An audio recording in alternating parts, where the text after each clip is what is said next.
তো রাধে রাধে বন্ধুরা, কেমন আছো সবাই? আশা করি সকলেই ভালো আছো। তো আমি এই যে দেখতে পাচ্ছেন ডুমুর, আমি আজ ডুমুরের পাঁচমিশালি তরকারি বানাবো। তো ডুমুরের পাঁচমিশালি তরকারি বানানোর জন্য আমি এখানে কী কী নিয়েছি দেখুন।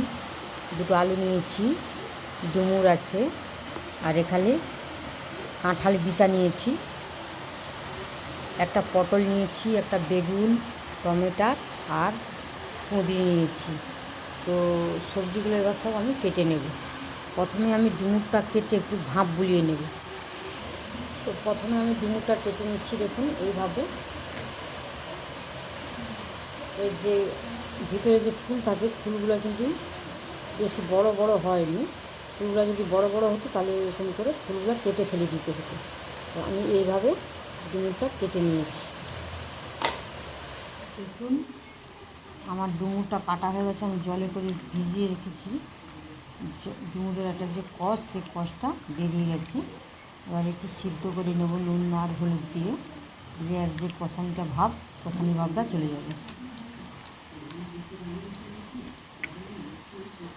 তো ভালো করে ধুয়ে আমি এটা প্রেসার কুকারে নিয়ে নিয়েছি। একটু জল দিয়ে দিচ্ছি, হলুদ, নুন। এবার ঢাকনা লাগিয়ে আমি এখানে গ্যাসটা জ্বেলে দিয়েছি, প্রেসার কুকারটা বসিয়ে আমি এটা সিদ্ধ করে নিচ্ছি। এপাশে এটা তো সিদ্ধ হতে থাক, ততক্ষণ আমি সবজিগুলো কেটে নিচ্ছি। এখানে সবজিগুলো আমার কাটা কাটা হয়ে গেছে। তো বেগুনটাও এরকম লম্বা করে কেটেছি, কুঁদরিটাও লম্বা করে কেটে নিয়েছি, আলুটাও এরকম লম্বা লম্বা করে কেটে নিয়েছি। তো এখানে পটলটাও আমি বড় পটল বলে পটলটা আমি দু আধখানা করে কেটে নিয়েছি। আমি কাঁঠাল বিচাটাও কেটে নিয়েছি, টমেটো নিয়েছি। এবার চলো রান্নার কাছে চলে যাচ্ছি। দিয়ে দিচ্ছি কয়েকটা কাঁচা লঙ্কা। এখানে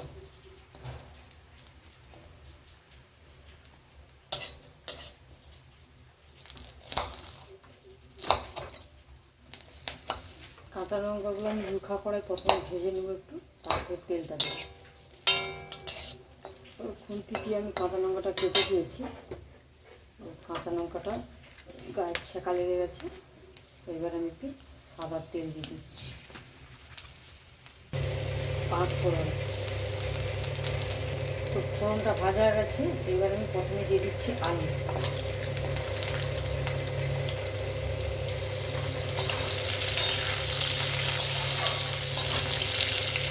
তো দেখুন আমি এখানে দুটো কারি পাতা নিয়ে এসেছি। তো কারি পাতাটা আমি এর মধ্যে দিয়ে দিচ্ছি।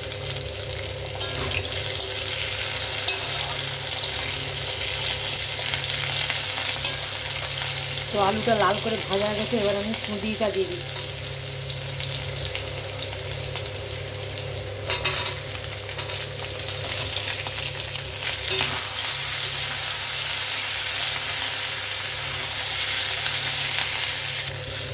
তো কুঁদরিটা আমি নেড়ে ছেড়ে নিয়েছি। এবারে একে একে সব সবজিগুলো দিয়ে দিচ্ছি।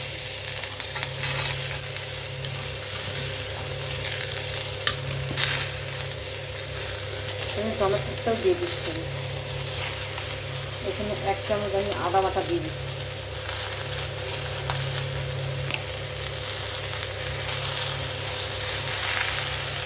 এখানে সেদ্ধ করে রাখা ডুমুরটাও দিয়ে দিচ্ছি।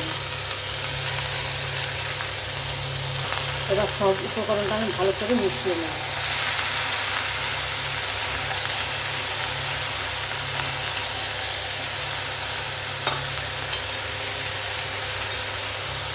তো ভালো করে নেড়ে চেড়ে আমি একটু ঢাকনা দিয়ে দিচ্ছি। ফিরে আসছি কিছুক্ষণ পর।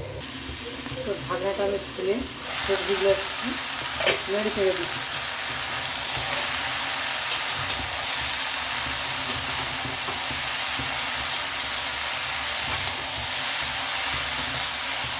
তো দিয়ে দিচ্ছি আমি একটু ছানা।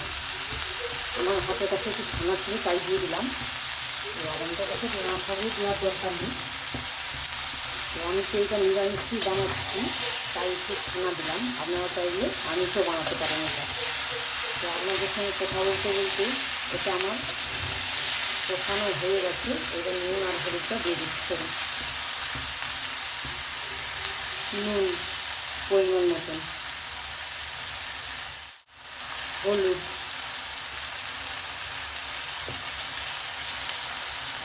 এইভাবেই সব উপকরণগুলো একটু মিশিয়ে নিচ্ছি।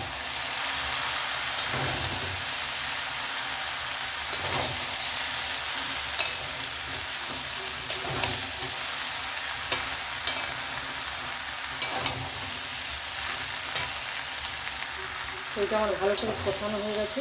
এবার আমি একটা মশলা দিয়ে দিচ্ছি।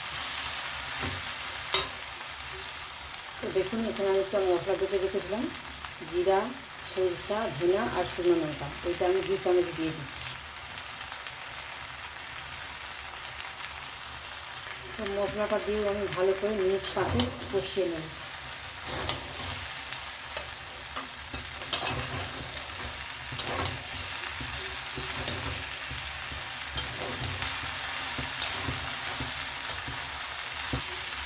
তো মশলাটার সঙ্গে আমার সবজিটা ভালো করে কষানো হয়ে গেছে। এবার আমি পরিমাণ মতো জল দিয়ে দিচ্ছি। আমি আমার সবজির পরিমাণ মতো জলটা দিলাম। তো আপনাদের হাতের কাছে যেমন সবজি থাকবে সবজির পরিমাণটা দেখে জলটা দেবেন। সবজিগুলো আমার প্রায় সেদ্ধ হয়ে গেছে, আমি কম করে জল দিচ্ছি। তো উপর দিয়ে আমি একটু কসুরি মেথি ছড়িয়ে দিচ্ছি। এবার এটা ভালো করে আমি খুন্তিতে ঘেঁটে দিচ্ছি।